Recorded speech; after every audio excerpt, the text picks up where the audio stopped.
Israel Hamas युद्ध में Israeli सेना को कमजोर करने के लिए हिजबुल्ला शुरुआत से ही उत्तरी इजराइल पर रॉकेट, ड्रोन्स और मिसाइल से हमले कर रहा था।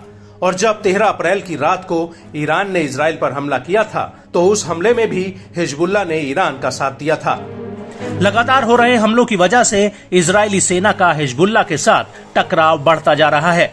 हालांकि आईडीएफ ने लेबनान के भीतर एयर स्ट्राइक कर हिजबुल्ला और हमास के कई बड़े नेताओं और कमांडरों को ढेर किया है, जिसकी वजह से हिजबुल्ला इजरायली सेना पर और ज्यादा भीषण हमले कर रहा है। और अब इजरायली सेना और हिजबुल्ला की सीधी आमने सामने की भिड़ंत हुई है। दरअसल हिजबुल्ला ने दावा किया है कि आईडीएफ की गोलानी ब्रिगेड्स उत्तरी इजराइल से लेबनान के भीतर घुस आई थी, जिसकी हिजबुल्ला के लड़ाकों के साथ जबरदस्त भिड़ंत हुई है और इस भिड़ंत में इजरायली सेना के जवान मारे गए हैं और घायल हुए हैं। इसको लेकर हिजबुल्ला ने एक बयान भी जारी किया है, जिसमें उसने कहा कि करीब से नजर रखने और दुश्मन सेना के संभावित गतिविधि के बाद हिजबुल्ला के लड़ाकों ने तल इस्माइल इलाके में कई विस्फोटक बिछा दिए थे।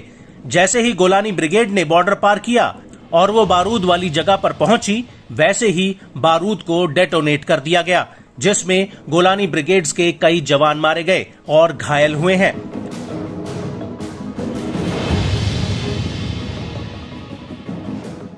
वहीं दूसरी तरफ इजरायली मीडिया ने भी आईडीएफ के जवानों के घायल होने की बात कही है। इजरायली मीडिया का कहना है कि इन जवानों में एक गंभीर रूप से घायल हुआ है और हिजबुल्ला ने दक्षिणी लेबनान बॉर्डर वाले इलाके में ये बारूद बिछाया था, जिसकी चपेट में आईडीएफ के जवान आ गए थे। इजरायली न्यूज एजेंसी हारतेज ने भी अपनी एक रिपोर्ट में कहा है कि इजरायली सेना की दक्षिणी लेबनान में गतिविधि के दौरान एक अज्ञात स्रोत के विस्फोटक में इजरायली सैनिक घायल हुए हैं। इनमें से एक जवान की हालत गंभीर है, 2 मध्यम रूप से और अन्य मामूली रूप से घायल हुए हैं। सेना ने इस बात की जानकारी दी है।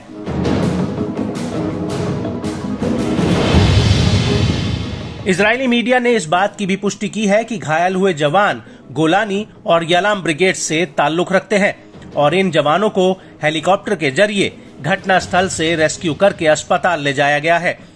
इस सब के बीच आपको बता दें कि ये पहली बार नहीं है जब आईडीएफ को इस तरह के विस्फोटक वाले जाल में फंसाया गया हो। इससे पहले गाजा में भी हमास के लड़ाके खंडर बने मकानों और सुरंगों में विस्फोट बिछाते आए हैं और वो आईडीएफ को भ्रमित करते हुए विस्फोटक वाली जगहों पर ले जाते हैं और जैसे ही आईडीएफ वहां पहुंचती है, बारूद फट जाता है, जिसमें इजरायली सेना को काफी नुकसान उठाना पड़ा है।